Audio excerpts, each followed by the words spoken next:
2টা দিনের জন্য বাবা মার কাছে গেলাম, তারপরও একটা রাত থাকতে পারলাম না।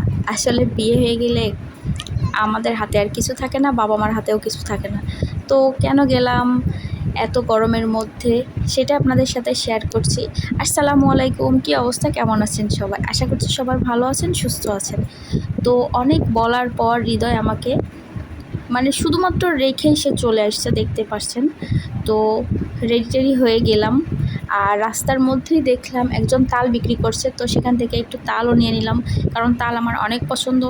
সে কোনো রকম গিয়ে একটু খাওয়া দাওয়া করেছে, কারণ মা ওর জন্য রান্না টান্না করে রেখেছিল, সেটা খাওয়া দাওয়া করে একটু বাগানে গেল, আম বাগানে 2-1টা আম পেড়ে সে এই তো রেডি হয়ে চলে যাচ্ছে। আর এই তো আমার বাবা, সে আসলে অনেক অসুস্থ, তার বয়সে অনেক লোক এখনও অনেক কাজ করে খায়, কিন্তু সে অসুস্থতায় সে মুরব্বি হয়ে গেছে, চলতেও পারে না, 2বার স্ট্রোক করা মানুষ, আল্লাহ তাকে ভালো রাখুক।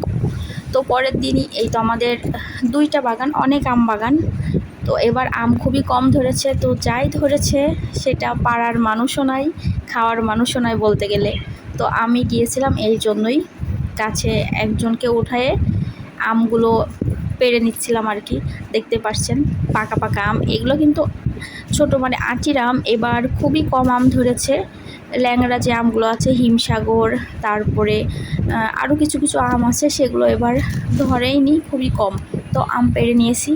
আর দুপুরে মা আমার পছন্দের ডিমের কোরমা করেছিল, এটা কিন্তু আমার খুবই পছন্দ, আর আমার এত ভালো লাগে মায়ের হাতের রান্না, খুবই ভালো লাগে, মন চায় বারবার খেয়েই যায়। এই জন্য বাড়িতে গেলে আমি মোটো হয়ে যাই, শুধু খাই আর খাই।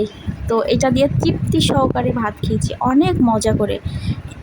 তারপর আসলে বিকাল টাইমে আমাদের বাসার মধ্যে যে গাছটা ছিল, সেটায় এই গাছটাতে খুব বেশি আম ধরেছিল না, 3-4টা ঝোঁকা বলতে পারেন, তারও কম।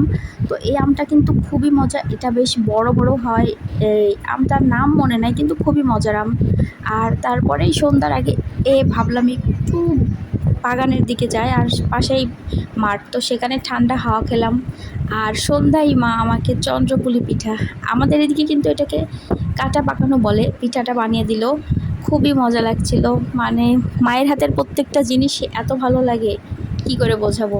আর মা ছাড়া কেউই এগুলো বোঝে না যে কি খাবে কে খাবে।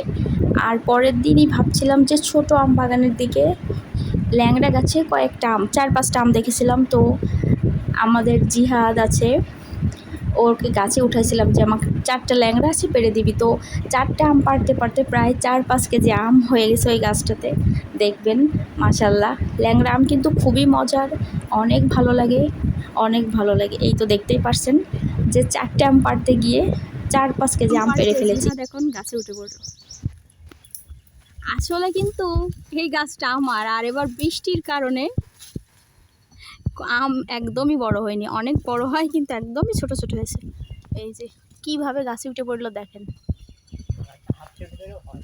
ভেবেছিলাম আজকের রাতটা থেকে পরের দিন সকালের দিকে চলে আসব শ্বশুরবাড়ি, কিন্তু না, আমাকে বিকালে সন্ধ্যার আগেই চলে আসতে হবে, কিছু করার নেই আসলে। তারপরে চলে আসলাম। তো আজকের ভিডিওটা এই পর্যন্ত, সবাই ভালো থাকবেন, সুস্থ থাকবেন, আল্লাহ হাফেজ।